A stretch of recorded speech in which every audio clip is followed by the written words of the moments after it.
Hey guys, so today I'll be making a quick video on some things that I did to land two big tech internships at 20. I'm currently going into my third year summer, and I've already secured offers at Amazon for the summer, and I'm currently interning at Rivian. I know that it's quite tough for computer science students currently, so I wanted to put a video together to share some of my advice and some things that I think could help everyone else out there searching for internships. So one first point is I got experience early, and in the beginning when you're starting out you have zero experience or maybe one internship under your belt. So one thing that I did for this was do a lot of open source or contract work, and I was able to put that on my resume as part-time contract work, and it does count as experience since it was for a client, a third party. One way you can do this for Canadian students that we have Ripen, which is like a open source contracting platform. I'll link it in the description as well. There's obviously other places like Fiverr, and there's clubs as well that do a lot of like different experiences, and you can get quite niche experiences through clubs like Formula Electric or any type of design teams that you might have, engineering teams, as well as research. All of this does count towards experience, and you can leverage anything that you do in your clubs as some form of experience since you are working in a team. The second thing is to be consistent in lead code. So one thing that I found really helpful was just doing one question a day and using an Excel sheet to track your questions that you're doing and how you solve them. So that way, once you're doing the interview, a lot of people, once they get the interview invite, they scramble and do as many lead code questions as possible. But one thing I did was just look at my previous questions that I've solved, and I kind of was able to go through a list of questions super quickly because I had them all in an Excel sheet and was able to easily go back and resolve them.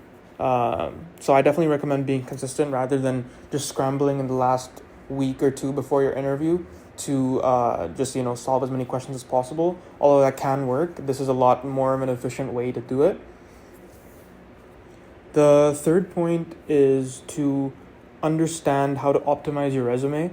A lot of people still aren't using Jake's resume template, and I'm a big fan of this template due to the fact that it's ATS friendly and it kind of covers all your bases in terms of what to kind of put on there. You definitely don't want to be getting stopped at the ATS stage, so I think I recommend Jake's resume template on Overleaf. I'll be linking that as well in the description. I think you always want to make sure that you're keeping your resume.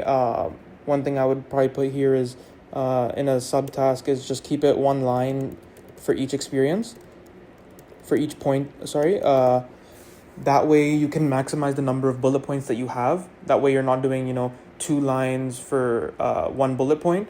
You can kind of talk about different things that you've done. For example, I like to keep it around 4 bullet points for each of my experiences, and that's one line each. And just making sure that you are explaining things with metrics as well. Show like the XYZ method is really good to do this. You can look it up. It's like a method of accomplished X using Y to do Z, and it gives you a lot of room to sort of explain what you did on the resume, even though you're given such a limited space. The fourth point is build good coding projects. So this one I wouldn't say is as important because at the end of the day, you really want to maximize this column as much as you can, and then you want to have projects second. But you still need good coding projects, one or two solid ones that you can talk about that aren't just YouTube tutorials, things that in and out, because there are interviews that could actually pull up a project that you did and ask like, why did you do this? Why did you implement it like this? So it's really good to have at least one or two that you put at the top that in and out and can answer any question about them. especially if it's a team related one or a hackathon one. You can obviously, there's a lot of questions around like group setting and how did you contribute in a team, things like that. So just things that aren't YouTube tutorials, things that are you've built end to end by yourself, I think is quite important as well. And then the last one is get good at interviewing. So it is a skill. Interviewing is a skill, and one thing that you can do to stand out amongst all the the fellow CS majors is a lot of these people might not be the best. They might have really good technical skills, but what about their behavioral skills?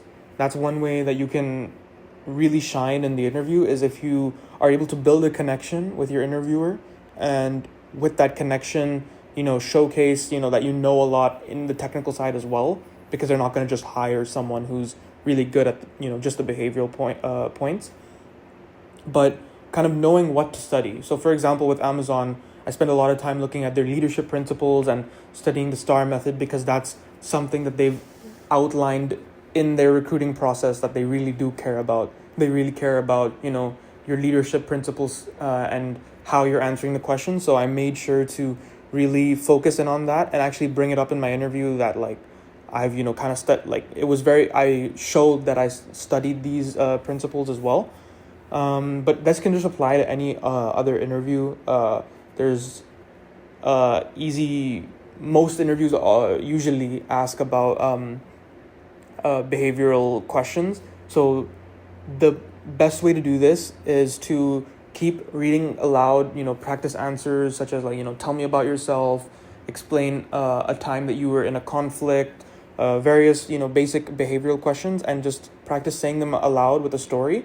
Don't try and memorize it, because then it does come across as a bit like you're regurgitating. But what I would say is, have a couple points and try practicing on your own without reading from a script, just so you can practice, being in that interview environment without notes as well. So I think if you are able to cover these bases here in these 5 bullet points, you set yourself up for being a very strong candidate to land big tech internships.